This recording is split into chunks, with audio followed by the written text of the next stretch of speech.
صاحب یہ جو ہمارے ٹاپ ڈیجیٹل پبلشرز ہیں 6 لوگ ان میں سے ریپرزینٹ کر رہے ہیں ڈیجیٹل پبلشرز کو اور 5 لوگ ہمارے ٹاپ کے یوٹیوبرز جو ہیں جو کرنٹ افیئرس پہ بات زیادہ تر کرتے ہیں ان لوگوں کو آج بلایا ہے. آپ کی لاسٹ ایک میٹنگ ہوئی تھی مارچ کے اندر اور اس کے بعد کووڈ آ گیا تھا اور باقی سارے تو یہ سلسلہ تھوڑا رک گیا تھا.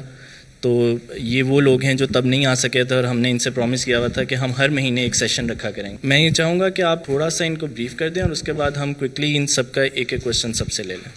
اوکے چلیں, بڑا اچھا ہوا آپ کا سب کا آنا, اور یہ بالکل ٹھیک کہتے ہو, میری پلیز ریگولرلی انٹریکشنز کروایا کریں. ایک تو سوشل میڈیا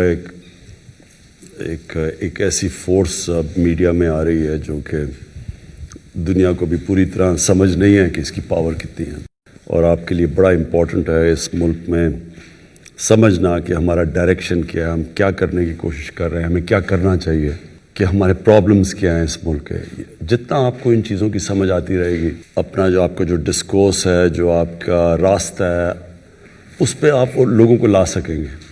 ہر چیز دیکھو قرآن کے اندر ہے, ایک قرآن کا پورا ایک صورت ہے اس الفرقان, کرائٹیرین, کہ ساری for all times to come اللہ نے بتا دیے کہ یہ اچھی چیز ہے, یہ بری چیز ہے. وہ اگر نہیں ہوتا, یا آپ کی زندگی میں اگر یہ کرائٹیرین نہیں ہوتا تو پھر کوئی بھی چیز بری نہیں ہے.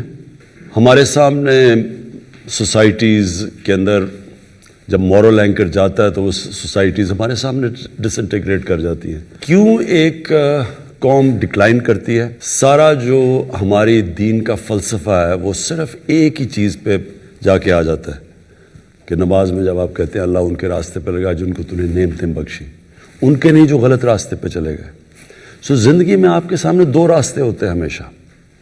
نماز کا مقصد ہی یہ ہوتا ہے کہ آپ کو آپ کی چوائسز ٹھیک ہوں. ہر وقت آپ کنفرنٹڈ ہوں گے 2 چیزوں سے. ایک لگتا ہے بڑا اچھا راستہ ہے, آسان راستہ ہے, شارٹ کٹ ہے, اس سے پیسے بن جائیں گے لوگ, اور دوسری طرف مشکل راستہ لگتا ہے.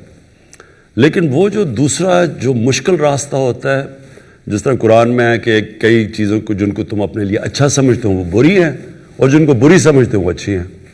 یہ بیسکلی آپ کی چوائسز ہوتی ہیں. تو یہ نیشن بھی غلط چوائسز کر لیتی ہے. جس طرح مولانا رومی نے ایک دفعہ کہا نا کہ قوم مرتی, کسی نے پوچھا کیسے قوم مرتی ہے, تو انہوں نے کہا جب ایک قوم اچھے اور برے کی تمیز ختم کرتی ہے وہ ڈکلائن کر جاتی ہے. مورل کولیپس پہلے ہوتا ہے, پھر اکنامک کولیپس ہوتا ہے. تو یہ جو آج آپ کے ساتھ ملک آپ سے آگے ہیں, آپ کبھی وہاں کی مورالٹی اسٹڈی کریں, ان کی مورالٹی بھی اوپر ہے, اچھے برے کی تمیز زیادہ ہے. منرلز بھی ہوں گے, وسائل بھی ہوں گے, پیسہ بھی ہوگا, سب کچھ ہوگا, تیل پہ بیٹھے ہوں گے, لیکن غربت ہوگی, کیونکہ ان کی آپ جب دیکھیں گے مورالٹی نیچے ہے. آپ ساری خوشحال ملک دیکھ لیں, ایک ماڈل آتا ہے کہ the cleanest governments, the least corrupt governments, دوسری طرف ماڈل ہوتا ہے دا موسٹ کرپٹ گورنمنٹس. جو دیکھیں گے لیسٹ کرپٹ ملک ہیں وہ سب سے خوشحال ہیں, اور جو سب سے کرپٹ ملک ہیں وہ سب سے نیچے ہیں, غربت سب سے زیادہ ہے. یہ کنیکشن ہے مورالٹی کا. اب ایک کلاسک کیس ہے, میرا انٹرویو کر رہا تھا تو میرے سے پوچھتا ہے کہ خواجہ آصف نے, اس نے تو صرف 22 کروڑ کی کرپشن کی تھی, اس کو جیل میں کیوں ڈال دی؟ اب یہ ریفلیکٹ کرتا ہے کہ جب ایک قوم کی مورالٹی ڈکلائن کر جاتی ہے. جو میڈیا ہے وہ پروٹیکٹ کرتا ہے. میڈیا کا سب سے بڑا کام کیا ہوتا ہے, اس کو واچ ڈاگ کہتے ہیں میڈیا کو. وہ ایک ملک کی مورل سٹینڈرڈز, ایک ملک کی رول آف لا, وہ سب چیز کو ڈیفینڈ کرتا ہے. یا میڈیا وہ میرے سے پوچھ رہا ہے کہ جی صرف 22 کروڑ کی کرپشن عام آدمی نے نہیں کی. ملک کا ڈیفنس منسٹر اور فارن منسٹر ایک جھوٹ بول رہا تھا, دبئی کی کمپنی کی ملازمت کر رہا ہے, اس پہ کانٹریکٹ میں تھا کہ 6 دن ہفتے میں اس نے 8 گھنٹے کام کرنا تھا, اور اس کو 22 کروڑ ملا 5 سال میں. تو ایک ملک کا کسی کو یہ شاکنگ کی چیز نہیں لگے کہ ملک کا آپ کا فارن منسٹر اور ڈیفنس منسٹر ایک دوسرے ملک کی کمپنی کی ملازمت کر رہا ہے. دوسرا انٹیریئر منسٹر جو تھا, پھر پرائم منسٹر دبئی کی کمپنی کی ملازمت کر رہا ہے, ملک کا پرائم منسٹر. یہ جب شوق نہیں ہوتا تو اس کا مطلب یہ ہوتا ہے کہ ہماری جو مورل سٹینڈرڈز ہیں وہ نیچے چلے گئی ہیں, اور یہی وجہ ہے کہ آج پاکستان ایک مقروض ملک ہے. آپ نے سب سے پہلے چیز یہ یاد رکھنا کہ یہ جو میں بار بار ان کو کہتا ہوں کہ میں NRO نہیں دوں گا، یہ کیا اس کا مطلب کیا ہے؟ میری تو زندگی بڑی آسان ہو جائے میں ان کو NRO دے دوں.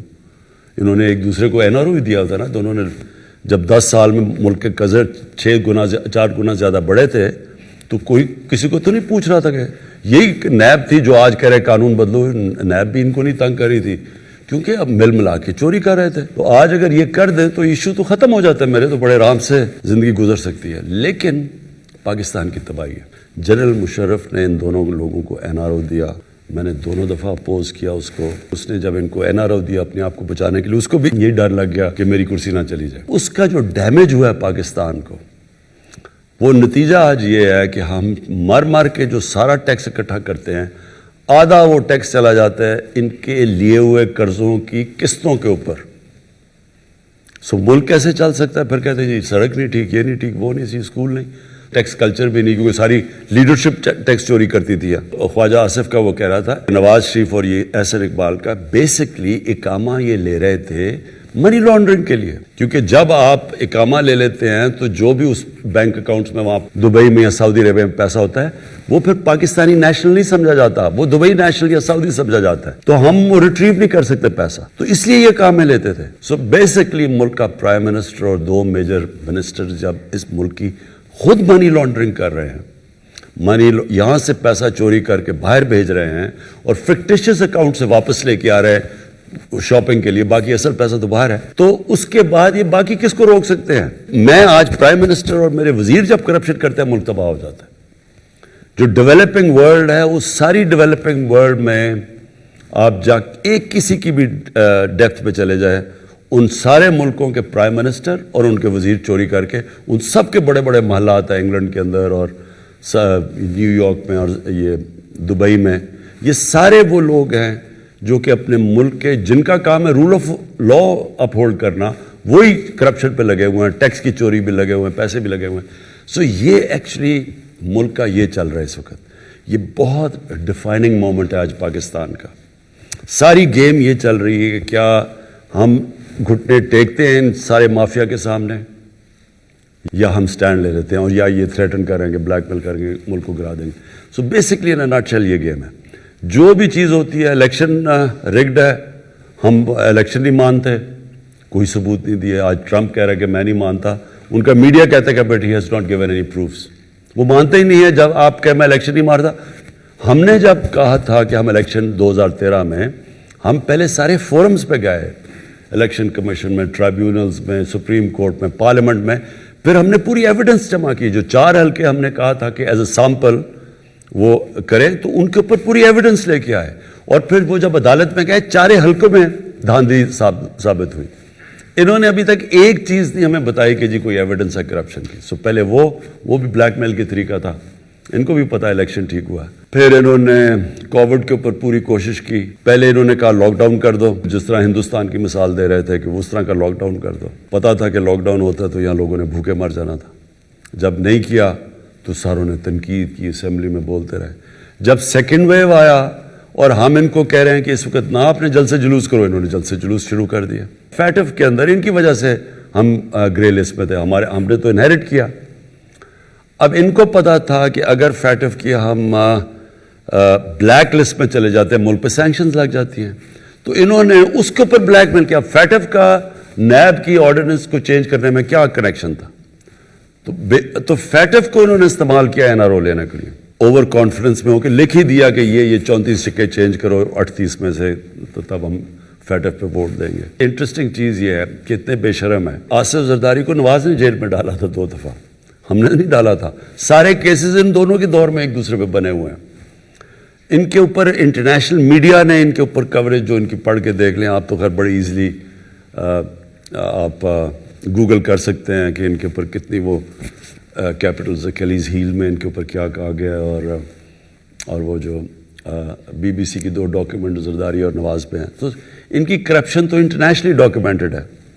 اس کے باوجود اب دونوں اکٹھے ہو گئے صرف اور صرف ایک چیز کے لیے کہ پریشر ڈال رہے ہیں. اور فضل الرحمان 1992 کے بعد پاور میں سے نکلا ہی نہیں ہے کبھی. وہ سارا پہلی دفعہ ہم جس طرح کہتے ہیں نا کہ اسمبلی ڈیزل کے بغیر چل رہی ہے, یہ پہلی دفعہ ہے, کیونکہ 2018 تک تو یہ ہمیشہ پاور میں رہا. تو یہ سارے جمع ہوئے ہیں obviously for one thing, اور اس کے لیے آپ کا بہت بڑا رول ہے, کیونکہ یہ ڈیفائننگ مومنٹ ہے پاکستان میں.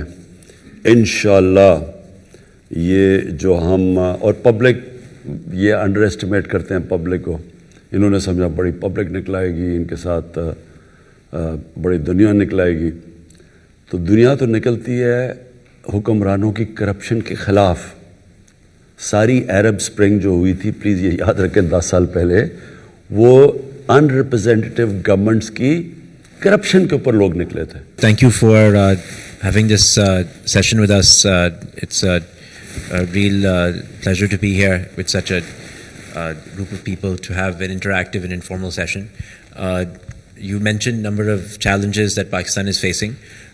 One of the challenges that Pakistan has been facing for many years has been unrest in Balochistan. Recently, there was the killing of the Hazara Shia, which has happened several times before. I think that it would be very interesting to hear you speak about the historical roots of the issue in Balochistan and what the government can do to improve the lives of Balochis in the future, and also to change the perception of Balochistan both nationally and internationally, because there are many different narratives about Balochistan, both in Pakistan and outside of Pakistan. It's a very complex issue. I think it would be very interesting if you could tell us your thoughts about it and your vision for the future of Balochistan and its relationship with the rest of the country. دیکھو بلوچستان میں نا یہ جو sectarianism ہے, اور یہ خاص طور پہ ہزاراز کے اگینسٹ جو شیعہ ہیں, اس کی جینیسز ہے 80s کی, وہ جو افغان جہاد ہوئی تھی. افغان جہاد کے اندر انفارچونیٹلی یہ جو ملیٹنٹ سیکٹیرینزم ہے یہ شروع ہوئی تھی. اس سے پہلے سیکٹیرینزم تھی لیکن ملیٹنٹ نہیں تھی.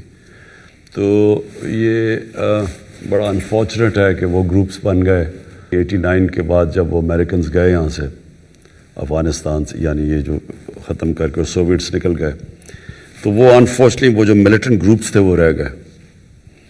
اور یہ انہوں نے بڑا نقصان پہنچایا پاکستان کو. آئی مین ناٹ جسٹ دیئر, ساری جگہ, لیکن یہ پرٹیکولرلی یہ جو ہزارہ کمیونٹی کو انہوں نے ٹارگٹ کیا, شیعہ کمیونٹی کو.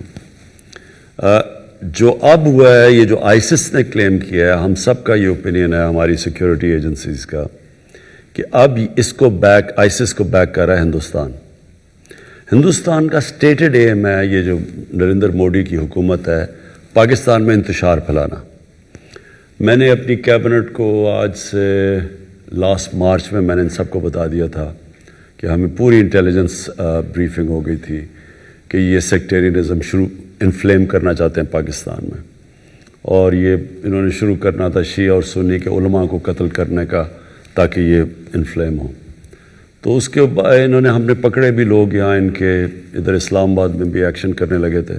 پھر انہوں نے ایک بہت بڑا عالم تھا جو اینٹی شیعہ تھا, اس کو کراچی میں قتل کیا, وہ ہم نے ڈیفیوز کیا. تو یہ چل رہا تھا, اینڈ فل مارکس کہ ہماری جو ISI ہے, ہماری جو ایجنسیز ہیں وہ ورلڈ کلاس ہیں. انہوں نے بہت, کیونکہ ہمیں پہلے سے پتہ چل گیا تھا, تو ہم بڑے پری ایمپٹ کیا. لیکن انفارچونیٹلی بڑا مشکل تھا, یہ انہوں نے ٹارگٹ کیا, ریموٹ ایریاز ہیں, اسپاس پاپولیشن ہے, وہاں ایریاز کو کور کرنا مشکل ہے. تو انہوں نے یہ ٹارگٹ کیا بڑا سلیکٹ کر کے, اور اس کے معاف کر گئی ہے آئیسس کے ساتھ. جو یہ سیکٹیرین ٹائپ گروپس ہے, یہ اس کے ساتھ معاف کر چکے ہیں آئیسس کے ساتھ. ایک چیز سمجھ آئے, بلوچستان میں ہماری فیڈرل گورنمنٹس نے توجہ نہیں دی. توجہ اس لیے نہیں دی کہ بلوچستان کا جو ٹوٹل ووٹ بینک ہے وہ ایک فیصل آباد ڈویژن جتنا ہے. تو جو یہاں گورنمنٹس آتی تھیں, وہ اگر سینٹرل پنجاب جیت جائیں, ووٹس باقی KP سے مل جائیں, تو وہ گورنمنٹ فارم کر لیتی تھی. تو اس لیے ایگزیکٹلی کہ جو پیپلز پارٹی نے کراچی کے اوپر توجہ نہیں دی, کیونکہ وہ انٹیریئر سے ووٹ لے کے آتے ہیں, تو اس لیے وہ کراچی کی پرواہ نہیں کرتے, اور کراچی نگلیکٹ ہو گیا. تو یہ بلوچستان کا سنڈروم تھا. اس کا دوسرا پرابلم یہ ہے کہ بلوچستان کے اندر جو ان کا جو سرداری سسٹم ہے, وہ بھی وہ ایک ایسا سسٹم بنا ہوا ہے کہ جب جو بھی پھر فیڈرل گورنمنٹ بنتی تھی, یہ پھر سردار اس کے ساتھ الائنس کر لیتے تھے. اب سردار جو الائنس کر لیتے تھے, ہوتا یہ تھا کہ جو ڈیولپمنٹ فنڈز وہاں کے لیے دیے جاتے تھے، ان کے ذریعے خرچ کیے جاتے تھے، وہ نیچے تک پہنچتے ہی نہیں تھے. تو اس لیے وہاں لوگ غریب ہیں، اور سردار جو over a period of time وہ بہت پاورفل بن چکے ہیں. سو وہ سسٹم جو ہے وہ اس کی وجہ سے، اور بڑا ایریا بھی ہے، اور فیڈرل گورنمنٹ کی توجہ بھی نہیں رہی، اور ان کے جو اپنے پولیٹیکل جو پاورفل ان کے جو سردار تھے، انہوں نے بھی کبھی لوکل گورنمنٹ سسٹم نہیں ڈیولپ کیا. اس کی وجہ سے وہاں بڑا غربت ہے نیچے. سو اس کے ملٹیپل طریقے ہیں. ہم اب پہلی گورنمنٹ ہے جو پورا زور لگا رہے ہیں سوشو اکنامک ڈیولپمنٹ پہ بلوچستان پہ. ساؤتھ بلوچستان میں پہلی دفعہ بڑا پیکج دیا ہے، بٹ وہ ایریا بڑا ہے، اس کے لیے فنڈز بہت چاہیے، اور ہمارے پاس اس وقت اتنے فنڈز نہیں. اور اب بڑا اچھا چیف منسٹر آئے جو جام کمال ہے. سو ہم کوشش کر رہے ہیں کہ یہ جو پرانے ایک لیگیسی بنی ہوئی تھی اس کو ختم کریں. میرا نام جاوید اقبال ہے جی. میں ایک پریکٹسنگ سرجن ہوں. میں نے پاکستان سے بھی فیلوشپ کی، باہر سے بھی. میں قائد اعظم میڈیکل کالج بہاولپور سے ریٹائر ہوا ہوں ایز پرنسپل.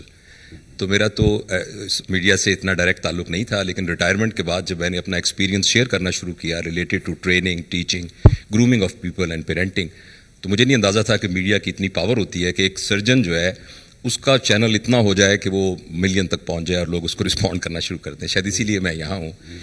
تو اس لیے مجھے بڑی خوشی ہو رہی ہے. اور آپ کے جو ویژن میں سے ایک ویژن میرے لیے بہت انسپریشنل ہے، وہ ہے کہ آپ نے کہا تھا کہ میں ایک قوم بناؤں گا. میرا یہ خیال ہے کہ جب آپ کو گورنمنٹ ملی تو اتنے چیلنجز تھے اکنامک سارے، کہ فارملی وہ قوم بنانے والا جو کام تھا وہ اب کرنے کا ٹائم آ گیا ہے. میرے پاس ایک چھوٹا سا فریم ورک ہے جس سے بغیر پیسے خرچ کیے ہوئے ہم شارٹ ٹرم اور لانگ ٹرم آپ کے اس ویژن کو امپلیمنٹ کر سکتے ہیں. شارٹ ٹرم میں یہ ہے کہ سر ہماری جو سڑکوں پر لوگوں کو پتہ نہیں ہے کہ تھوکنا کیسے ہے، لوگوں کو پتہ نہیں ہے کہ لائن بنانی ہے، لوگوں کو پتہ نہیں ہے جو چھوٹے چھوٹے سوشل جو ایک لٹریسی ہوتی ہے، اس کے لیے 3 ایریاز ہیں. ایک ہماری سول ایڈمنسٹریشن، ایک ہمارا اسکول، ایک ہماری مسجد. ہم نے اس کی پاور کو بغیر پیسے سے یوز کر سکتے ہیں. فار ایگزامپل جس طرح آپ نے ہمیں بلایا ہے، آپ پورے پنجاب کے کمشنرز کو بلائیے اور بلا کے کسی ایکسپرٹ سے 2 صفحے کا ایک سوشل کیریکولم ڈیزائن کر لیجیے. جو ایکسپرٹ بنائیں گے تو اس کو ٹیکنیکل لرننگ آبجیکٹیوز کے حساب سے بنائیں گے.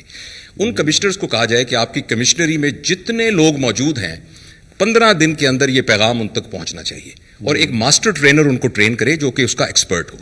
وہ جب واپس جائیں تو وہ اپنے تمام ہیڈ ماسٹرز کو بلائیں پرائمری اسکول کے، انہیں کہیں یہ 4 صفحوں کی باتیں ہیں، لائن بنانی ہے، یہاں تھوکنا نہیں ہے، السلام علیکم کہنا ہے، کھانستے وقت ہاتھ رکھنا ہے، and other those social literacy.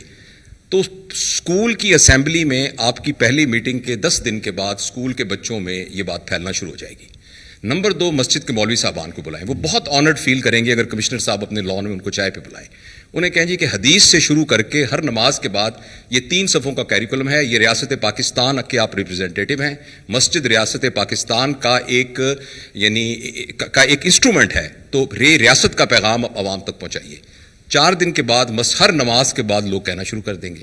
اور تیسرا، سول ایڈمنسٹریشن، جتنی انجمن تاجران سارے وہ جو commissioner, deputy commissioner, assistant commissioner کی پوری ایک ٹرینڈ پڑھے لکھے لوگ موجود ہیں. 15 دن کے اندر پورے پاکستان میں نوائز لیول ہو جائے گا کہ یہ 10 کام ہم نے نہیں کرنے. اور 15 دن کے بعد آپ ٹی وی پہ آ کے آپ یہ کہیں گے ماشاءاللہ، جیسے تو آپ سنتے ہیں آپ کو کہ آج کوئی پولیٹکس پہ بات نہیں کرنی، آج میں نے یہ 3 ہفتے پہلے ہم نے یہ شروع کیا تھا. آپ کی ریسرچ ٹیم اس کا ایک ڈیٹا نکال کے دے کہ اس کا یہ امپیکٹ ہوا ہے، اور 1 مہینے میں شارٹ ٹرم لوگ کہنے لگ جائیں گے اوے عمران صاحب نے کہا تھا نا آپ نے لائن بنانی ہے، لائن بناؤ، یہاں تھوکنا نہیں ہے کیونکہ وہ پتہ ہے فلاں بندے نے کہا تھا، اور یہ سارے میڈیا کے دوست اس کے اندر آپ کا ہینڈ بنیں گے. یہ تو ہے سر شارٹ ٹرم. لانگ ٹرم میں عرض کرنا چاہتا ہوں کہ ہمارے ملک کے اندر جو پیرنٹنگ کا ایریا ہے وہ بالکل ڈیفیشینٹ ہے. ایک 18 سال کے لڑکے کی 18 سال کی لڑکی سے شادی ہو جاتی ہے، کو اللہ اولاد دے دیتا ہے، لیکن ان کو ان کی پیرنٹنگ نہیں آتی، اور اسی نے آگے جا کے پوری نیشن بننا ہے. تو اس پیرنٹنگ کو کیسے ہم اپنے کیریکولم کے اندر انکلوڈ کریں جس سے جو ہمارے نئے بچے آ رہے ہیں ان کی تربیت ہو سکے. یہ ایک لانگ ٹرم پلان ہے جس پر بہت سارے ہوم ورک ہوئے ہیں. میرے کام کا سر جو سارا میں بھی پریکٹسنگ سرجن ہوں، آئی ایم لیپروسکوپک سرجن، لیکن ریٹائرمنٹ کے بعد اس پر میں نے کافی محنت کی ہے. آپ کی گفتگو میں ہمیشہ ایک ریفرنس ریاست مدینہ کا ہوتا ہے اور سیرت نبی کا ہوتا ہے. میں سر کالج آف فزن سرجن میں لیڈرشپ پڑھاتا ہوں اور سافٹ اسکل پڑھاتا ہوں. میں تمام چیزیں جو بیسیکلی ویسٹ کی ہیں ان کو جب ریلیٹ کرتا ہوں تو وہ اسوہ نبی صلی اللہ علیہ وسلم سے اس کا ریلیشن شپ مل جاتا ہے. جو کہ ویسٹ نے ریسرچ کر کے لی ہے وہ ہمارے پاس پہلے ہی ہمارے بزرگوں کے تحت موجود ہے. تو کسی طریقے سے جیسے آپ کو مبارک بھی سر، ہم سب کو بھی، کہ جو آپ نے سنگر کیریکولم ایڈ کیا ہے وہ 6ٹھی جماعت تک ناظرہ قرآن کا ہے. میری آپ سے یہ ریکویسٹ ہوگی کہ اس کے بہت ساری وائسز اس کے اگینسٹ ہوں گی، لیکن پلیز اس کو امپلیمنٹ کیجئے، جو کہ سارا ہوم ورک شفقت صاحب نے اور سب نے کیا ہوا ہے. اور قرآن وہ ایک ریفرنس ہے جس کے ذریعے سے وہ تربیت ہو سکتی ہے جو ریاست مدینہ کی تربیت ہے، نبی کریم صلی اللہ علیہ وسلم کے اسوہ سے ریلیٹڈ ہے. ریٹائرمنٹ تو صرف قبر میں ہی ہوتی ہے، اصل ریٹائرمنٹ انسان کو. ہمیں تو جو حدیث ہے کہ آپ علم سیکھتے ہیں جب سے پیدا ہوتے ہیں اور قبر میں جاتے ہیں، تو اٹ مینز علم سیکھنے کا مطلب اسٹرگل. آپ اسٹرگل کر کے علم سیکھتے ہیں نا، نہیں تو بیٹھے بیٹھے تو علم نہیں آتا. تو بیسکلی انسان کو تو بنایا اللہ نے اسٹرگل کے لیے، اور وہ سارا وقت جب تک اپنا ذہن استعمال کرتا ہے اور ذہن استعمال کرتا ہے پروڈکٹیولی، وچ مینس کہ سوسائٹی کا فائدہ کرواتا ہے، تو وہ اصل میں وہ کام کر رہا ہوتا ہے جو کہ جس کے لیے ہمیں اللہ نے پیدا کیا. دو چیزیں جی، ایک جو سوسائٹی کو، عام لوگوں کو احساس ہو کہ ہم ایک قوم کا حصہ ہیں، یہ جو ریاست ہے یہ ہمارا بھی پرواہ کرتی ہے. پرابلم یہ ہوتا ہے کہ جب چھوٹا سا طبقہ ایک ساری پریولیجز لے جاتا ہے اور باقی لوگوں کو ڈپرائیوڈ ہو جاتے ہیں، وہ قوم بن نہیں سکتی. یہاں جب کوئی آپ تاریخ اٹھا کے دیکھیں جو اوپر سے فتح کرنے آتے تھے اس ملک کو، ہندوستان کو، تو وہ کوئی راستے میں ایک دفعہ وہ وہاں اوپر سے پہاڑوں سے نکلتے تھے، وہ سیدھا پانی پت پہنچتے تھے. راستے میں رکاوٹ نہیں ہوتی تھی کیونکہ وہ قوم نہیں تھی. جو عام جو لوگ تھے ان کے کوئی نہ رائٹس تھے نہ کچھ تھے، فیوڈل سسٹم تھا. تو جو طاقتور تھا وہ سب کچھ تھا، نیچے کچھ نہیں تھا. تو وہ پھر کوئی لڑتا ہی نہیں تھا، کیونکہ آزادی کے لیے لوگ لڑتے ہیں نا. تو جب میرے پاس ہے ہی کچھ نہیں تو میں کیوں لڑوں گا؟ اگر سکھ میرے اوپر حکومت کر رہے ہیں یا مسلمان کر رہے ہیں، مجھے کیا فرق پڑتا ہے؟ مجھے تو کوئی کچھ نہیں دے رہا. سب سے امپورٹنٹ چیز یہ ہے ہمارا جو احساس پروگرام ہے کہ ہم نے اپنے نیچے سے لوگوں کو لفٹ کرنا ہے اوپر. اس کے لیے ایک بڑا میں انشاءاللہ ایمبیشس پروگرام لانچ کر رہا ہوں کہ پاکستان میں کوئی بھوکا نہ سوئے. یہ بڑا ہم آئی ٹی کا پورا استعمال کر رہے ہیں اور پورا ایک پروگرام ڈیولپ کر رہے ہیں کہ کیسے ہم پہلے ہاٹ سپاٹس پاکستان میں دیکھیں، کون سے علاقوں میں لوگ بھوکے ہیں، سارا پہلے ڈیٹا ڈیولپ کریں، پھر ملک کو موبلائز کریں کہ ہم کیسے ان سارے علاقوں میں جو کمزور علاقے ہیں کھانا پہنچائیں. یہ بنیادی ضرورت، لوگ بھوکے نہ سوئیں. اور اس کے بعد ساتھ ساتھ باقی بھی کر رہے ہیں. یہ ون سنگل کریکولم کے اوپر آ رہے ہیں کہ نچلے لوگوں کو موقع ملے اوپر آنے کا. پھر جو ہیلتھ کارڈ لے کے آ رہے ہیں، یہ ایک انقلاب ہے پاکستان میں. کے پی میں اور پنجاب میں انشاءاللہ بائی اینڈ آف 21 ہر خاندان کے پاس ہیلتھ انشورنس ہوگی. یہ ایک ہیلتھ سسٹم کا انقلاب آنے والا ہے. جب ایک گاؤں کے ایک خاندان کے پاس ایک ہیلتھ کارڈ ہوگا تو وہ کسی بھی ہاسپٹل میں جا کے اپنا ہیلتھ کارڈ سے علاج کروا سکتے ہیں. تو پھر پرائیویٹ سیکٹر گاؤں اور چھوٹے شہروں میں چلے جائیں گے، ہاسپٹلس بنائیں گے. ان کو ہم علیحدہ انسینٹیوائز کر رہے ہیں ہاسپٹلس کو کہ چھوٹے شہروں میں جائے. گورنمنٹ کے پاس تو وسائل نہیں آتے زیادہ ہاسپٹل بنانے کے. تو کیونکہ وہ اس لیے نہیں جاتے غریب علاقوں میں یا چھوٹے گاؤں میں کہ ان کو پیسہ نہیں بنتا.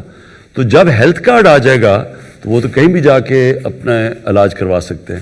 تو یہ ایک بڑا ایمبیشس پروگرام ہے ہمارا، یونیورسل ہیلتھ کوریج، کہ عام آدمی کو ایک علاج ہو، اور سیکنڈلی پھر کہ ایک پورا ہیلتھ سسٹم بن جائے، ان کے ڈیوٹی فری اکوپمنٹ لا سکیں. پرائیویٹ ہاسپٹلز، اوقاف کی زمین اور ایک ایویکیو ٹرسٹ کی زمین جو پڑی ہوئی ہیں، ان ساروں کو ہم ان کو کنسیشن ریٹس پہ ہاسپٹل بنانے کے لیے موقع دیں.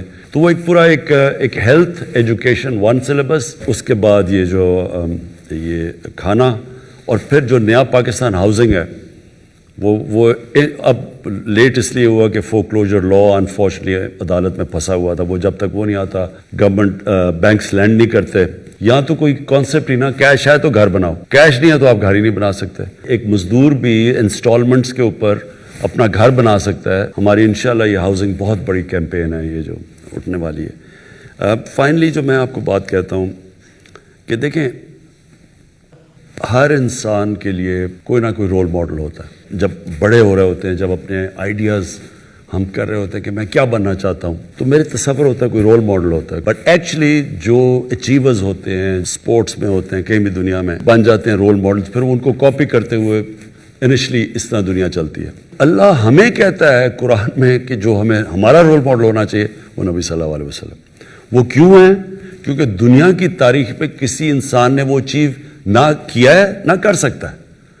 تو وہ ان کے جو فیسٹس ہیں، ان کی پرسنالٹی کے، جو مدینہ کی ریاست تھی وہ ایکچولی ان کی سنت تھی. انہوں نے وہ جو سیٹ اپ کیا سپریم پاور بن گیا دنیا کی, اور وہ بھی ثابت کیا کہ وہ قوم جس کے پاس کوئی حیثیت ہی نہیں تھی. منگولینز بھی دنیا میں بڑی تیزی سے چھا گئے تھے, لیکن وہ 100 سال کے بعد وہ ختم ہو گئے تھے. یعنی وہ آہستہ آہستہ وہ اور قوموں میں ان کا کلچر ہی ختم ہو گیا تھا.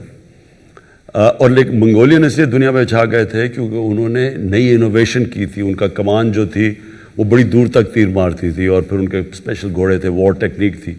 ان کا تو تھا ہی کچھ نہیں, انہوں نے تو کوئی انوویشن نہیں تھے. رومن ایمپائر اور پرشین ایمپائر تھا. تو ان ایک دم یہ دنیا کے اوپر جو حاوی ہوئے ہیں, یہ ایک دنیا کی تاریخ کا ایک بڑا یونیک ایک فینومینا ہے جس کو لوگوں نے اسٹڈی نہیں کیا. میں حیران ہوں کہ کبھی یہ نہیں اسٹڈی کرتا, کیونکہ وہ مغرب تو نہیں اسٹڈی کرے گا اس کو, کیونکہ ان کے تو انٹرسٹ نہیں ہے.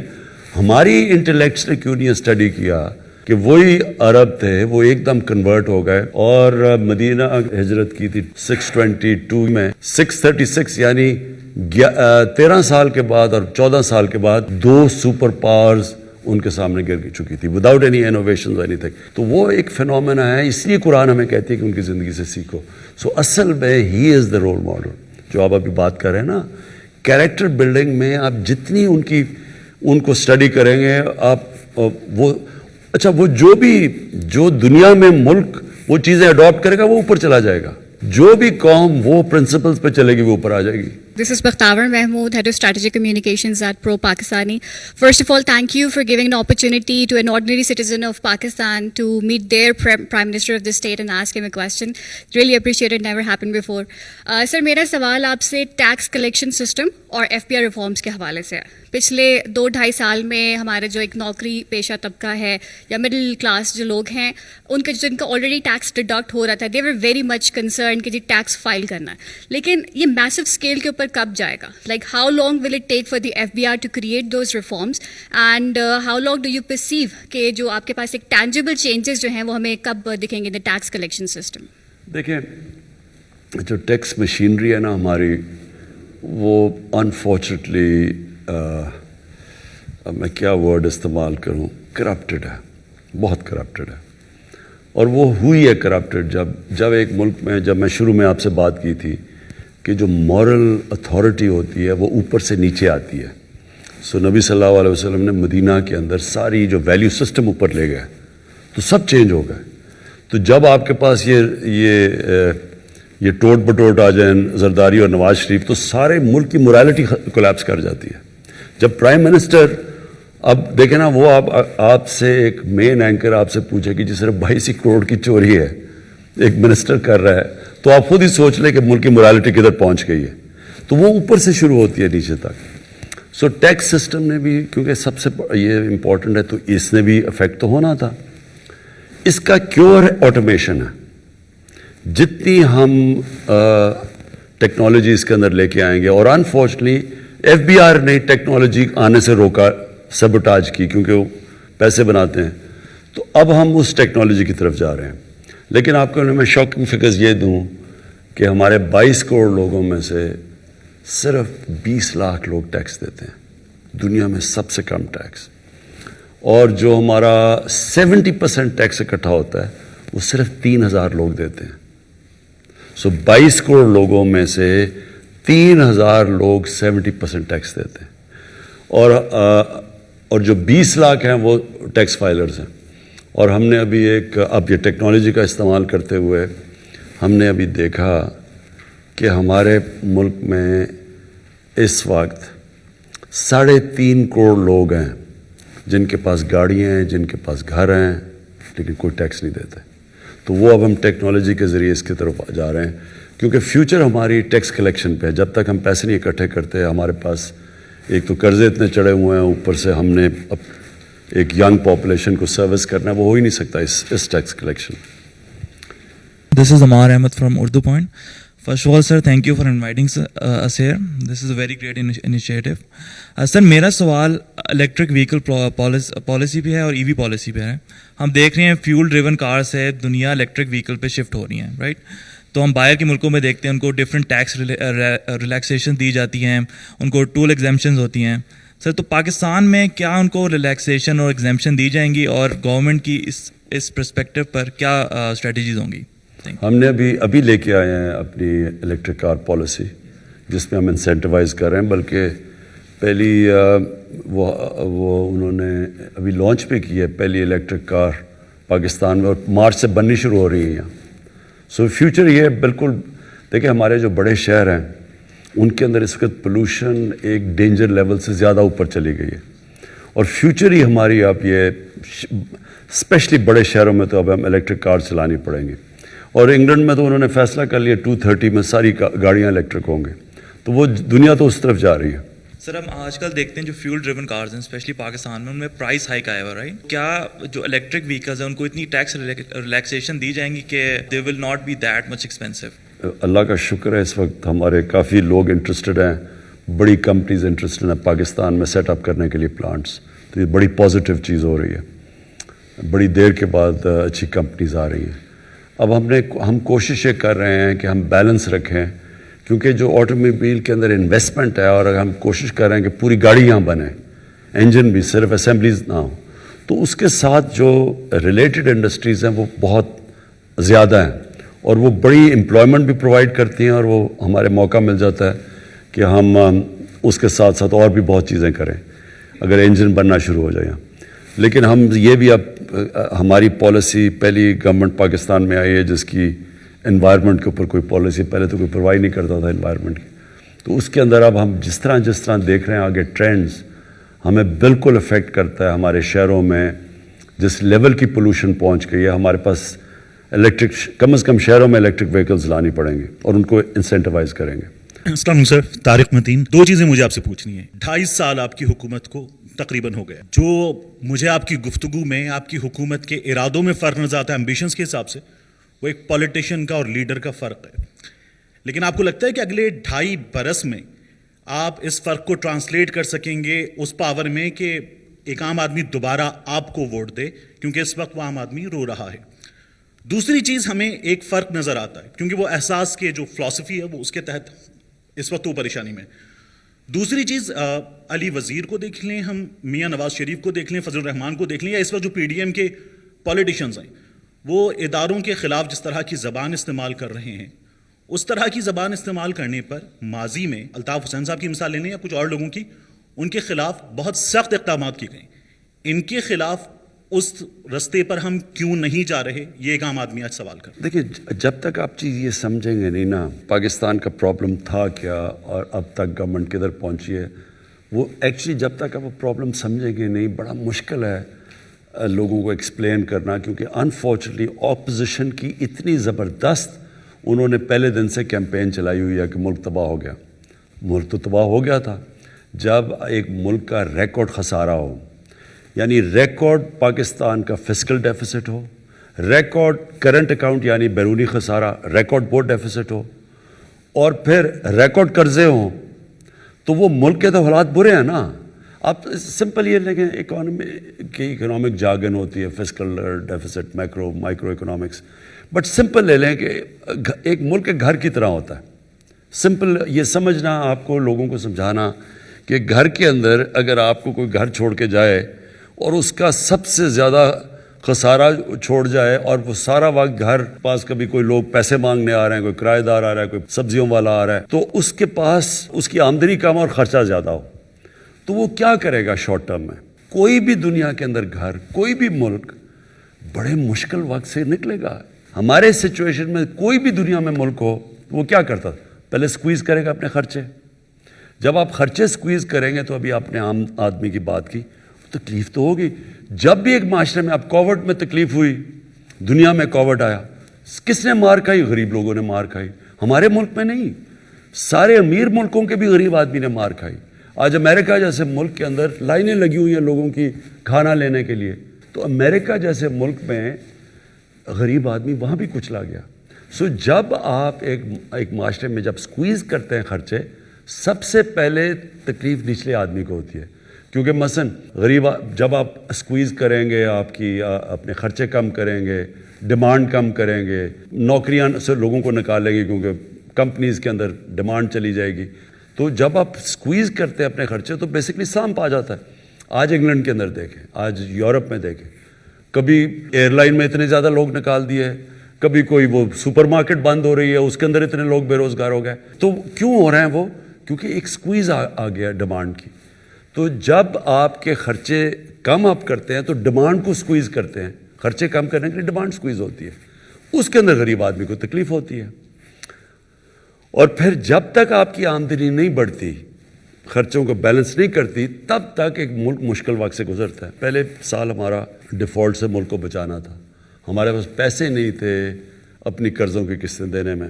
جب پیپلز پارٹی کے 5 سال تھے تو ایوریج وہ $2.5 بلین وہ پر ایئر دیتے تھے قرضوں کی قسطیں. تو 5 سال میں ان کی ایوریج آتی تھی پر ایئر $2.5 بلین. جب نون لیگ آئی تو انہوں نے کیونکہ قرضے لیے وہ $5 بلین پہ پہنچ گئی. ہم نے ہر سال $10 بلین دینے تھے, ہم نے ابھی تک 2 سالوں میں $20 ارب دے چکے ہیں. ہماری اب, اور اللہ کا شکر ہے, ریکارڈ ایکسپورٹس بڑھی ہیں پاکستان میں. تو جب تک ہماری ایکسپورٹس اور ریمیٹنسز نہیں بڑھتی, اور وہ بڑھ رہی ہیں, تو وہ تب تک ایک ملک میں سکویز آیا ہوا ہوتا ہے.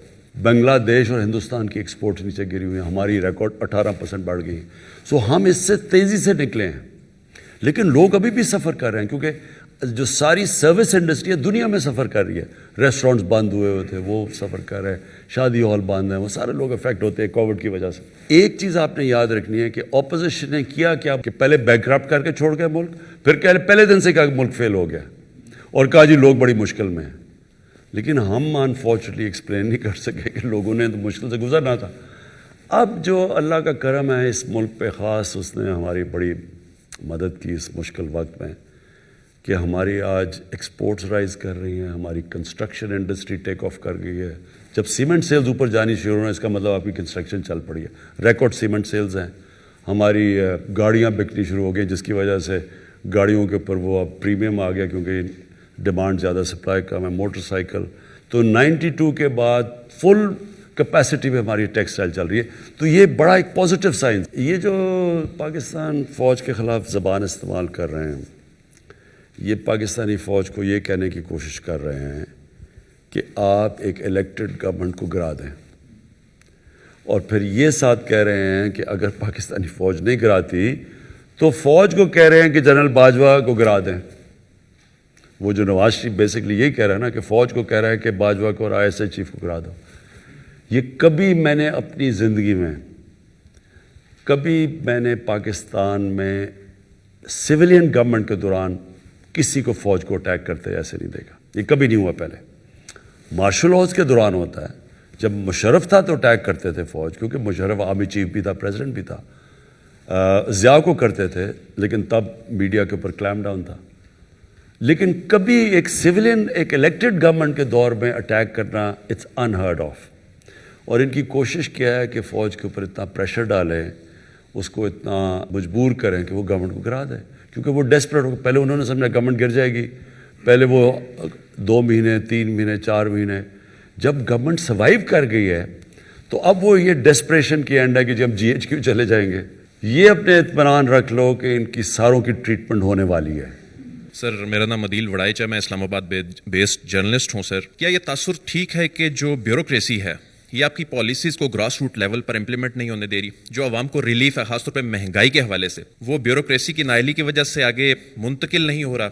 تو آپ کا جو ویژن تھا سر بیوروکریسی میں ریفارمز کے حوالے سے, 2.5 سال بعد آج ہم کہاں کھڑے ہیں؟ کیا آپ مطمئن ہیں سر؟ پنجاب کی بیوروکریسی میں ہمیں شروع میں بڑے پرابلمز آئے, کیونکہ ایک 30 سال سے 35 سال سے ایک پارٹی بیسکلی وہاں پریویل کر رہی تھی. ایون اگر مشرف کا دور بھی تھا تو ایکچولی تھی تو PMLA نہیں نا, وہی لوگ تو وہی تھے سارے جو کہ پریویل کر رہے تھے. تو اس سے یہ ہوا کہ نیچے تک پولیس اور بیوروکریسی پولیٹیسائز تھی. ہم جب KP کے اندر جب ہماری گورنمنٹ آئی تو حالانکہ ANP صرف 5 سال سے پاور میں تھی, لیکن اس کے باوجود 2 سال لگے بیوروکریسی کو رسپونڈ کرنے میں ہمارے ساتھ, کیونکہ شروع میں ہمیں بھی پرابلمز آئے ان کے ساتھ, کیونکہ ان کی پینیٹریشن ایفیلیشن ہو جاتی ہے نا بیوروکریٹس کی, اوپر پروموشنز آ جاتی ہیں پولیٹیکل بیسس پہ, وہ پھر ان کی لائلٹیز چینج ہو جاتی ہیں. لیکن یہ ٹھیک ہو جائے گا. یہ تھوڑا ہمیں پرابلمس ہیں اور آئی ہمیں. جب بیوروکریسی سے آپ انٹریکشن ہوتا ہے تو آپ کو پتہ چلتا ہے کہ کس کی کیا کوالٹی ہے. تو اس لیے فریکوینٹ چینجز بھی ہوتے ہیں, مجھے کہتے ہیں جی اس کو چینج کر دیا, اس کو چینج تو جب تک ہمیں آپٹیمم پرفارمنس نہیں ملے گی چینجز تو ہوتے رہیں گے. لیکن مجھے زیادہ کانفیڈنس ہے جو اب خاص طور پہ پنجاب کی بیوروکریسی ٹھیک چل رہی ہے اور ریفارمز بہت لے کے آ رہے ہیں, ہم لے کے بھی آئے ہیں. چھوٹی چھوٹی ریفارمز آتی رہتی ہیں کہ کیسے ہم اس کو جو بیوروکریٹک سٹرکچر ہے اس کے اب انکریزنگلی اسپیشلائزیشن کے اوپر ان کو جانا چاہیے. دنیا میں بیوروکریسی اسپیشلائز کر رہی ہے, ہمارے ابھی جرنلسٹ ہیں. اب مثلا آئی ٹی کا سبجیکٹ ہے, اس کے لیے عام بیوروکریٹ نہیں اس کو سنبھال سکتا, اس کے لیے اسپیشلسٹ چاہیے. اسی طرح اور بھی ایریاز ہیں. ایگریکلچر ہے, اس میں بھی ہمارے پاس جو ٹیکنالوجی اتنی آ گئی ہے ایگریکلچر میں, ہمارے پاس وہ کوالٹی نہیں ہے لوگوں کی. تو وہ ہم جا رہے ہیں اس طرف ریفارمز پہ. جی مخدوم شہاب الدین, صحافی ہوں ایک, اور آج کل اراسمس منڈس جرنلزم اسکالر ہوں, تو اس حوالے سے یورپ میں مقیم ہوں. خان صاحب, سوال آپ سے یہ ہے کہ 50% اگر ہم کہیں کہ 50% ٹینیور آلموسٹ پاکستان تحریک انصاف کی گورنمنٹ جو ہے وہ مکمل کر چکی ہے. اس سب کے اندر جو تبدیلی ہے وہ گراس روٹ لیول تک عام عوام کو نارملی نظر نہیں آ رہی. کیا ہم دیکھیں گے کہ 2.5 سال میں یہ ٹرانسفر ہوتی ہے, یا پھر 5 سال کے بعد یہ کہا جائے کہ تبدیلی جو ہے اس کے لیے مزید وقت درکار ہے؟ اور ساتھ ہی ساتھ ایک اور سوال ہے کہ 2021 ہے, ہر شخص کی کوئی نہ کوئی نیو ایئر ریزولوشن ہوتی ہے, تو بطور پرائم منسٹر آف پاکستان آپ کی نیو ایئر ریزولوشنز کیا ہیں 4-5 جو آپ سمجھتے ہیں کہ 2021 میں آپ امپلیمنٹ کرنا چاہیں؟ 2021 میں تو 2 ریزولوشنز ہیں, وہ میں نے کہا بھی تھا. ایک, کوئی بھوکا نہ سوئے بائی دی اینڈ آف 21, اس کے لیے پوری جو تیاری کر رہے ہیں, اور ایک بڑا زبردست پروگرام اس کے لیے بنا رہے ہیں کبھی, اور انشاءاللہ یہ میرے خیال میں دنیا میں ہمیں لوگ فالو کریں گے اس پروگرام کے اوپر. اور وہ یہ پناہ گاہ اس کا حصہ ہے, کبھی کوئی کانسیپٹ نہیں ہے پناہ گاہ کا, یہ بھی ہماری انشاءاللہ انٹرنیشنل لیول پہ ایکنالج کی جائیں گی. اور سیکنڈلی جو ہیلتھ کارڈ ہے کہ ہر غریب گھرانے کے اندر پاس, ہر گھرانے میں ایک ہیلتھ کور ہو, تاکہ وہ سب سے زیادہ بے بسی ایک انسان کو ہوتی ہے کہ جب اس بیماری ہو اور ان کے پاس پیسہ نہ ہو علاج کا. شوکت خان ہم اسی پریمیسز پہ بنا تھا. کینسر کا علاج سب سے مہنگا ہے, تو جو عام آدمی ہے وہ افورڈ ہی نہیں کر سکتا, تو ادھر سے میں نے شوکت خان. تو اب یہ اگلا پہنچ گیا کہ یونیورسل ہیلتھ کوریج. میری رول ماڈل بھی نبی صلی اللہ علیہ وسلم ہے, اور وہ جو مدینہ کی ریاست ہے وہ ایک ماڈل ہے ہمارے لیے for all times to come. یہ جو چینج آتا ہے نا, change is a process, it is not a switch کہ آپ نے آن کیا تو چینج آ گیا. ایک پروسیس ہوتا ہے, ایک جد و جہد کا نام ہے. اس میں ایک سٹرگل چاہیے. جب بھی ایک معاشرے کے اندر چینج آتا ہے وہ معاشرہ سٹرگل کرتا ہے اس کے لیے. اگر آپ کسی کا خیال ہے پولیس آ جائے گی کہ سارے لوگ رشوت لینے بند کر دیں گے, ایسے نہیں ہوگا. لیکن معاشرہ رشوت بند کروا سکتا ہے. جب ایک قوم فیصلہ کر لیتی ہے نا کہ ہم نے یہ ہمارے ویلیوز ہیں, پھر چینج آتا ہے معاشرے میں. قرآن کی آیت ہے, اللہ کہتا ہے کبھی میں کسی قوم کی حالت نہیں بدلتا جب تک وہ قوم خود اپنی حالت بدل کی کوشش نہ کرے. یہ بڑی امپورٹنٹ چیز ہے سمجھنے کی. کرپشن تب ختم ہوتی ہے ایک معاشرے میں جب ایک معاشرے کرپشن کو ان ایکسیپٹیبل کر دیتا ہے. یہ نہیں کہتا کہ جی صرف 22 کروڑ کی ہے. سنگاپور ہمارے سامنے ہے, میری زندگی کے اندر وہ چینج ہوا ہے. ہوا کیا کہ mid 60s کے اندر لی کوان یو آ گیا, آؤٹ اسٹینڈنگ ان کا پرائم منسٹر, ایماندار تھا خود. تو اس نے آہستہ آہستہ وہاں اپنی اسٹینڈرڈ سیٹ کی, کرپٹ پریکٹسز ایکٹ لے کے آیا. انہوں نے ایک سٹنگ منسٹر کو کرپشن میں پکڑا تو لوگ ڈر گئے. پھر ایک فضا بنا دی سنگاپور میں کہ اس کے 15 سال کے رول کے بعد جب ایک منسٹر پکڑا گیا کرپشن میں تو اس نے خودکشی کی, کیونکہ اس کو پتا تھا سنگاپور میں اب میری زندگی ختم ہو گئی ہے. سو جب معاشرہ ایک کرپشن کو ان ایکسیپٹیبل کر دیتا ہے تب ختم ہوتی ہے. لا انفورسمنٹ اکیلی سے نہیں ختم ہوتی. معاشرہ جب ریئلائز کرتا ہے کہ جب ایک معاشرے میں کرپشن آتی ہے تو یہ سارے معاشرے کو تباہ کر دیتی ہے. ایک کینسر ہے جو پریزیڈنٹ شی جن پنگ ہے, اس کی جو سب سے بڑی چیز ہے, یہ بڑا پاپولر آدمی ہے, اس کی جو سب سے بڑی پاپولیرٹی کی وجہ ہے کہ 7 سالوں کے اندر 450 وزیروں کو اس نے جیلوں میں ڈالا ہے کرپشن پہ. سو یہ اگر ایسے نہیں اوپر جا رہی چائنا, انہوں نے کلیمپ ڈاؤن کیا ہے. پاکستان کے اندر جو پروسیس ہے چینج کا شروع ہو گیا ہے. لوگ ریئلائز نہیں کرے چینج تو شروع ہو گیا. چینج تو شروع ہوا ہے جب کہ سارے بڑے بڑے ملک کے ڈاکو جیلوں سے اندر باہر جا رہے ہیں. یہ پہلے تو کوئی نہیں جا رہا تھا. پہلے تو کوئی کانسیپٹ, کیا پہلے یہ چوری نہیں کر رہے تھے؟ جب 4 گنا قرضہ بڑھ رہا تھا تو کوئی ان کو پوچھ نہیں رہا تھا. آج ان ساروں کے چکر لگ رہے ہیں، نیب کے باہر کوئی اندر جا رہا ہے، کوئی باہر آ رہا ہے. اور اس کے علاوہ ایک سٹنگ گورنمنٹ کے 2 وزیروں کو نیب نے پکڑ لیا، حالانکہ ان کی کرپشن ہمارے دور کی نہیں. وہ کہہ رہے جی 12-13 سال یا 15 سال پہلے انہوں نے کچھ کیا تھا، ہمارے دور کی نہیں، پھر پکڑ کے اندر رہا. سو ایک ملک کے اندر پہلی دفعہ ایک شوگر مافیا جو سارے ملک کا ٹاپ طاقتور لوگ بیٹھے ہوئے ہیں شوگر انڈسٹری میں، پہلی دفعہ ان کے اوپر انکوائری ہوئی، ان کے کیسز بن گئے، FBI میں کیسز چلے گئے، ان کو FIA میں ان کے ہو گئے. کوئی سوچ بھی نہیں سکتا تھا. تو چینج تو شروع ہو گیا ہے. بہت شکریہ سر صدیق جان.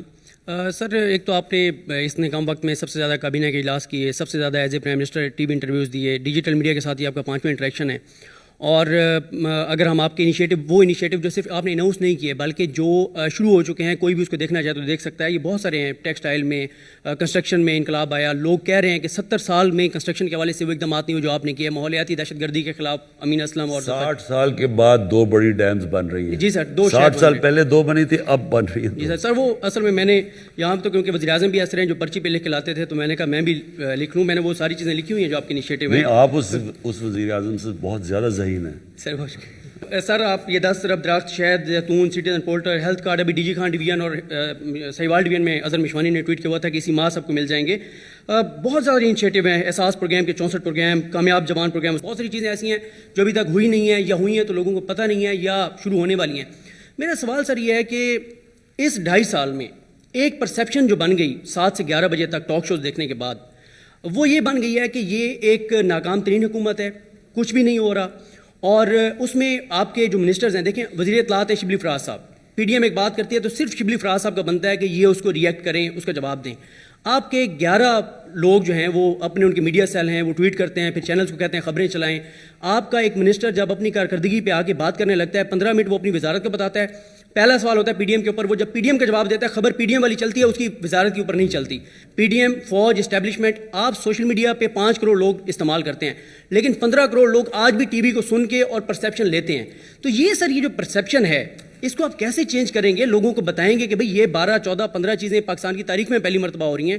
تو یہ کیا آپ کا پلان ہے اور کس طرح سے آپ اپنے منسٹرز کو یہ کہیں گے کہ وہ اپنی وزارت کی صرف کارکردگی پہ بات کریں، سیاست پہ سب بات نہ کریں؟ وہ شبلی فراز صاحب ہیں، وہ بات کریں. پہلے تو یہ سمجھے پاکستان میں ہوا کیا ہے. پاکستان میں 35 سال سے 2 پارٹیز، اور مشرف کے دور میں بھی یہی تھے، کیونکہ فضل الرحمان ادھر بھی تھا، مشرف کے دور بھی تھا. یہی زیادہ تر جو PMLN ہے یہ مشرف کے دور میں بھی کیوں بن گئی تھی اور انہوں نے سے پھر واپس ادھر چلے گئے. تو وہی لوگ بیٹھے ہوئے ہیں. یہ یاد رکھیں کہ ایک سٹیٹس کو کی بہت پاور ہوتی ہے، کنیکشنز بنے ہوتے ہیں، میڈیا میں ہوتے ہیں، ان کی نیچے تک بیوروکریسی میں، پولیس میں. تو جو سٹیٹس کو ڈسلوج کرنا ہے دنیا میں، صرف اگر صحیح طرح ڈسلوج ہوتا ہے تو وہ خونی انقلاب ہوتا ہے. جب امیدز کو عباسی انہیں ختم کیا تو انہوں نے صرف ایک آدمی بچنے دیا امید کا، صرف ایک رائل فیملی سے بچا تھا، باقی سب قتل کر دیے. اور اسی طرح ہی جب عباسی ختم ہوئے تو اوپر سے لے کے نیچے سارے ختم کر دیے. تو انقلاب ایسے آتا ہے. جب رشین ریولوشن ہوئی تو انہوں نے زار کی ساری فیملی ختم کر دی. سو وہ جب آپ نیا انقلاب کا مطلب ہوتا ہے سٹیٹس کو چینج کرنا، اس کو ریپلیس کرتا ہے کوئی. یہاں تو عموماً اب جب خمینی کا انقلاب آیا ساری رائل فیملی ختم ایران سے. ہم نے ایک خونی انقلاب تو آیا نہیں، ہم نے تو بیلٹ کے ذریعے چینج لے کے آئے. اب چینج تو آ گئی، ہماری گورنمنٹ آ گئی، لیکن سارے کنیکشنز ان کے پرانوں کے بھی 30 سال کے بنے ہوئے ہیں، میڈیا میں بھی ہیں. اور میڈیا میں انفارچونیٹلی کیونکہ یہ 2 پاور میں رہے تھے، انہوں نے میڈیا کے زیادہ تر لوگوں کو کنونس کر دیا ہے کہ کرپشن کوئی بڑی چیز ہی نہیں ہے، ساری دنیا میں ہوتی ہے. حمزہ شریف کئی بچوں کو تقریر کر رہا تھا، کہتا بچوں کرپشن ہوتی ہے، ساری دنیا میں ہوتی ہے. یعنی ایکسیپٹیبل کر دیتے ہیں کرائم کو، اس لیے وہ ہمارا میڈیا بھی اس کو برا نہیں سمجھتا. سو یہ جب ایک پوری طرح سٹیٹس کو جب آپ اوپر سے تو ان کو ڈسلوج کر دیا، وہ تو بھاگ گیا باہر، لیکن اندر تک ان کے لوگ بیٹھے ہوتے ہیں، کنیکشنز ہیں. اب میں آپ کو مثال دیتا ہوں.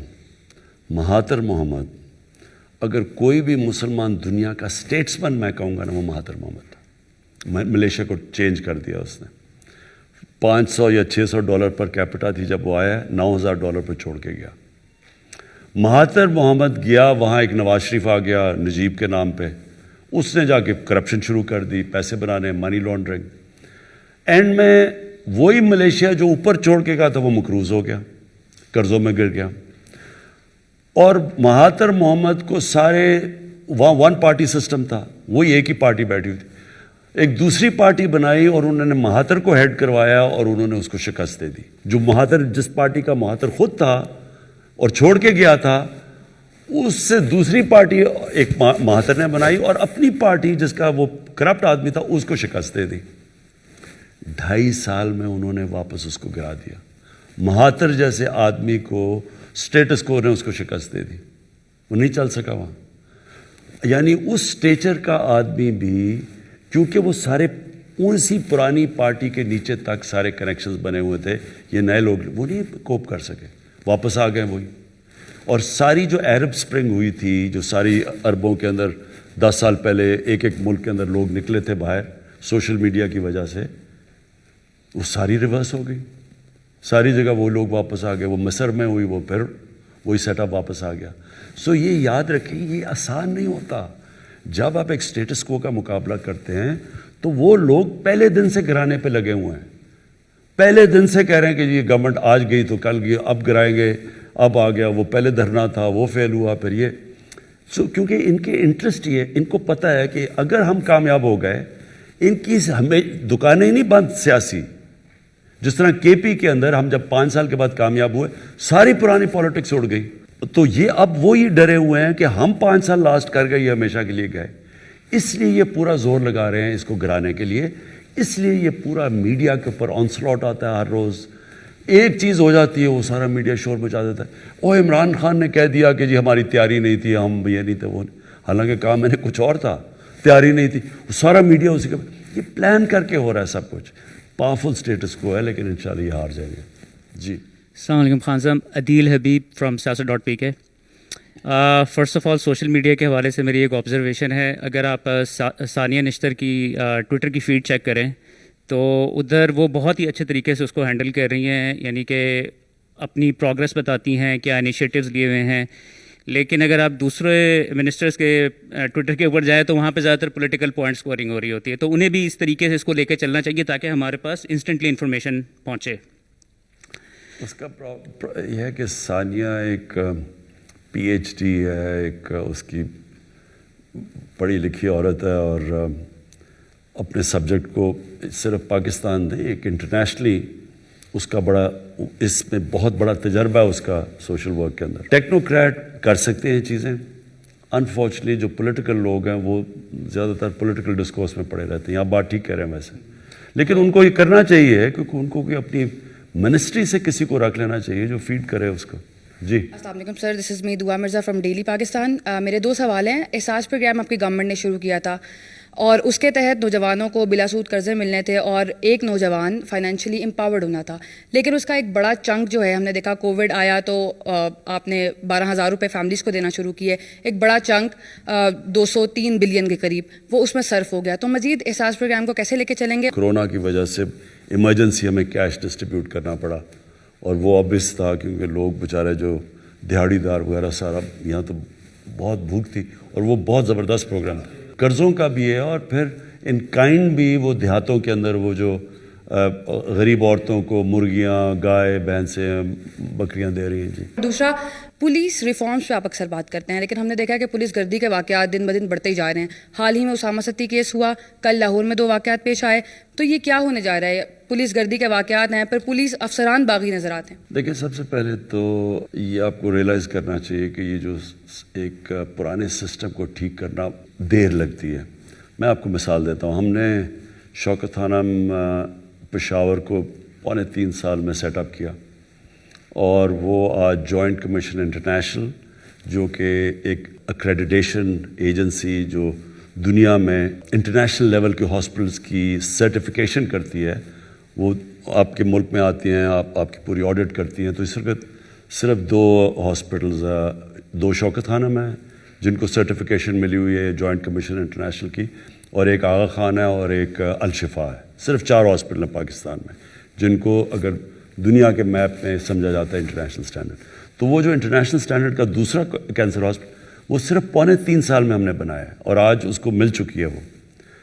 اس کے as opposed lady reading hospital ہے, ہم اس کے اوپر 7 سال سے کوشش کر رہے ہیں, ابھی تک ہم اس کو اس لیول پہ نہیں لا سکتے, کیونکہ جو پرانے ہاسپٹل کو ٹھیک کرنا اور اس کے سسٹمز کو ٹھیک کرنا وہ بہت مشکل ہے. نیا آج آپ نئی پولیس فورس سیٹ اپ کر سکتے ہیں, کوالٹی کی بن جائے گی آپ کی. موٹر وے پولیس بعد میں بنی تھی, موٹر وے کی سٹینڈرڈ اور ہے. باقی پاکستان کی پولیس جو پرانی چلی آ رہی ہے اس کو لیے مشکل ہے زیادہ. سو یہ یاد رکھنا کہ جب آپ ایک سسٹم کو ٹھیک کرنے کی کوشش کر رہے ہوتے ہیں اس میں ٹائم لگتا ہے. 1993 میں ایک لاہور ہائی کورٹ نے رپورٹ منگوائی تھی, ایگزیکٹلی جو آپ نے میرے سے بات پوچھی ہے کہ پولیس میں کیوں یہ ایشوز ہیں. لاہور ہائی کورٹ نے پوچھا کہ پنجاب پولیس میں کیوں ایشوز ہیں. تو اس وقت کے جو آئی جی تھے عباس خان, انہوں نے 92 یا 93 میں ایک رپورٹ دی لاہور ہائی کورٹ میں. اس میں انہوں نے کہا کہ 25,000 یہ شریف تھے تب دونوں, یہ ٹوٹ بٹوٹ جو دونوں تھے, 25,000 انہوں نے پولیس والے بھرتی کیے پنجاب پولیس میں, 25,000 آؤٹ آف میرٹ. ان میں سے زیادہ تر پیسے دے کے وہ پولیس والے بنے. اور پھر اس کی جو ڈیمنگ چیز تھی کہ ان میں نون ہارڈنڈ کرمنلز کو انہوں نے پولیس میں بھرتی کر لیا. یہ 92-93 کی بات ہے. سو جب یہ ہوا پولیس کے اندر تو یہ نہ ایکسپیکٹ کریں کہ ایک دم ٹھیک ہوگا. نیا ہمارا ایک سی سی پی او ہے, لیٹس سی واٹ ہیپنس. جی پرائم منسٹر, میرا نام عیسیٰ نقوی ہے, اسلام آباد بیسڈ جرنلسٹ ہوں. آپ نے آغاز میں بات کی کہ ممالک نے چوائسز ان کو آپٹ کرنا ہوتا ہے, فیصلے لینے ہوتے ہیں. گزشتہ 2.5 سال میں آپ کی حکومت نے بہت سارے فیصلے لیے, چوائسز ریجنل افیئرس کے حوالے سے. 2 چیزیں میں آپ سے پوچھنا چاہتا ہوں. ایک تو بھارت کے ساتھ کیا موجودہ جو state of relationship, I will not go into the details, سب کو معلوم ہے, موجودہ حالات میں از دیئر اینی چانس کہ انڈیا کے ساتھ بات ہو سکتی ہے؟ اگر نہیں ہو سکتی تو وہ کون سی پری کنڈیشنز ہیں جس میں ہو سکتی ہے؟ ایک تو یہ بتا دیں. دوسرا, بھارت از اے نون ایڈورسری اور ہسٹوریکلی جو گلف کنگڈمز ہیں, ایمریٹس ہیں, وہ ہمارے دوست ممالک رہے ہیں. اب ان کے کچھ ریسنٹ اوورچرز ہیں, نیول ایکسرسائزز ہیں, جوائنٹ ملٹری ایکسرسائز ہیں, جوائنٹ ڈیفینس پروڈکشن ہے, ان کے تعلقات. ڈو یو تھنک کہ جو انڈین ریچ آؤٹ یا جو ان کا ریلیشن شپ بلڈ ہو رہا ہے اس نے ہمارا ریلیشن شپ کمپرومائز کر دیا ہے, خاص طور پر سعودی عرب اور ان ممالک کے ساتھ؟ دیکھیں, جو آپ کی انٹرنیشنل ریلیشن شپ ہوتی ہے نا, وہ ایک ڈائنامک پروسیس ہے, وہ ایک اسٹیٹک نہیں ہوتا, وہ کانسٹنٹلی چینج ہو رہا ہوتا ہے اور اس میں بڑی اور بھی ویریبلز آ جاتے. جو ہندوستان ہے اس سے تو کلیئرلی جب تک وہ کشمیر میں جو انہوں نے کیا ہے آرٹیکل 370 کو ریووک کیا, جب تک اس کو ریسٹور نہیں کرتے بات چیت نہیں ہو سکتی. جو انڈیا میں ایکچولی گورنمنٹ ہے وہ ٹائم بتائے گا. میرے خیال میں سب سے زیادہ اگر ہندوستان کو نقصان پہنچے گا وہ یہ مودی حکومت پہنچائے گی, مور دین کسی کوئی دشمن اتنا نقصان نہیں پہنچا سکتا. لیکن جو ہماری باقی ریلیشن, میرے خیال میں ہماری اس وقت بڑی دیر کے بعد بڑی اچھی ریلیشن شپس ہیں. یعنی امریکہ کے ساتھ ہماری کوئی اب وہ ریلیشن شپ نہیں ہے جو ہمیشہ آرڈر ہوتا تھا جی اب یہ کرو تو وہ کرو, ڈو مور کرو. ہماری ایک بہت رسپیکٹیبل ریلیشن شپ ہے ان سے بڑی مشکلوں کے بعد. اور ہماری افغانستان کے ساتھ بڑی اچھی ریلیشن شپ ہے. جو گورنمنٹ ہے سارا وقت افغانستان پہلے تو ہمیں بلیم کرتی تھی, آج ہماری ان سے بڑی اچھی انڈرسٹینڈنگ ہو گئی. اور طالبان سے بھی ہم بات, یعنی ہم نے یہ ٹاکس کروائی ہیں. ایران سے ہماری بڑی اچھی ریلیشن شپ ہے اس وقت. لیکن سعودی عربیہ سے بھی ہماری کسی سے ایڈورسل ریلیشن شپ نہیں ہے. سب سے ہے کہ تھوڑی کوئی ٹیمپریچر اوپر چلا جائے گا نیچے آ جائے گا, وہ ہوتا رہتا ہے انٹرنیشنل ریلیشن. لیکن کوئی دشمنی کسی سے نہیں ہے ہماری سوائے اس وقت ہندوستان سے, جو کہ پوری کوشش کر رہا ہے پاکستان کو ڈی اسٹیبلائز کرنے. کوئی question, I T I project start ہو رہا ہے استنبول, تہران, اسلام آباد ٹرین لائن. ہم نے ایک بارڈر بھی نیا اوپن کیا ایران کے ساتھ. ریجنل اپروچ رشیا کے ساتھ, ترکی کے ساتھ, ایران کے ساتھ, کیونکہ یہ وہ ڈیسیجنز ہیں جن کی پولیٹیکل کاسٹ ہے. تو regional approach, are we going ahead with our relationship, اور اس میں کوئی کمپرومائز نہیں ہوگا؟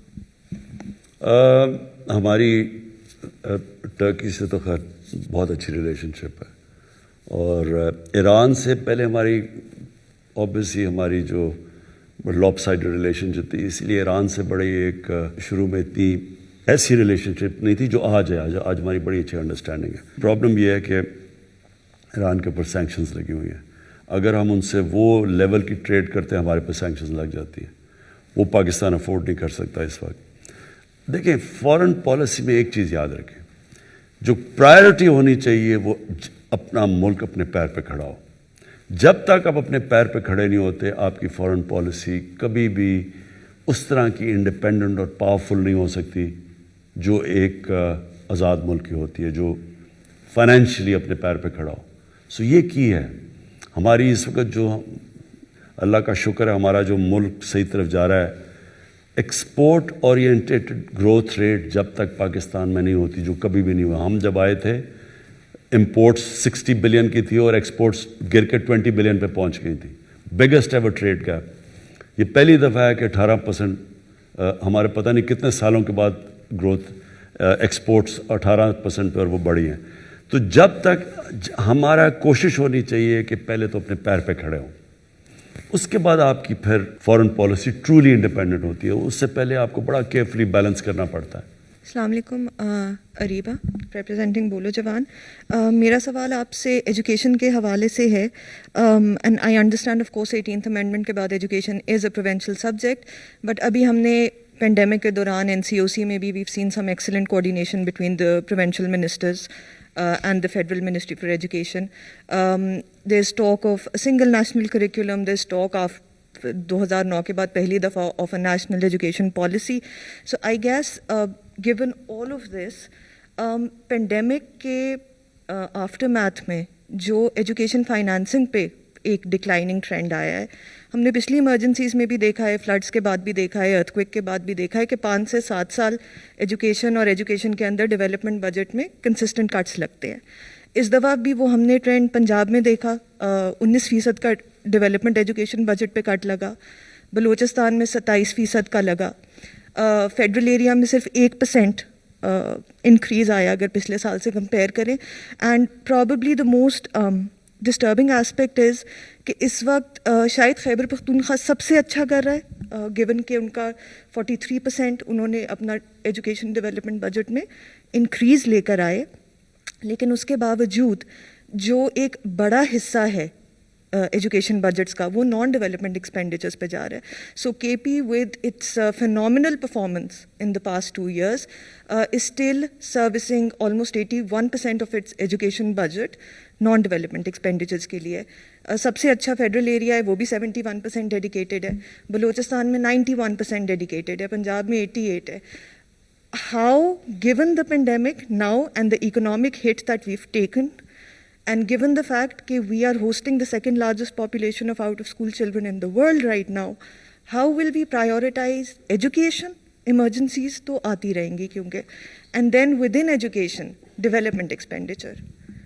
دیکھیں میں نے شروع میں آپ سے بات کی کہ جب آپ کے ٹوٹل ٹیکس کلیکشن آدھی ٹیکس پہلے کم ہو, کیونکہ آپ کو بتایا کہ صرف 3,000 لوگ 70% ٹیکس دیتے ہیں, لوگ تو ٹیکس نہیں دیتے, تو پہلے وہ اور پھر آدھی چلی جائے قرضوں کی قسطوں پہ, تو ملک کے لیے اتنا کم پیسہ کافی نہیں ہے ملک چلانے کے لیے. سو کہیں نہ کہیں کٹس لگتے ہیں, اور انفارچونیٹلی جو ایریا جدھر ہمیں, کیونکہ سارے ایمرجنسیز ایریاز ہوتے ہیں, کہیں لگژری پہ تو پیسہ خرچ نہیں ہو رہا, تو ادھر پھر یہ سفر کرتا ہے ہمارا ایجوکیشن کی ایکسپینشن.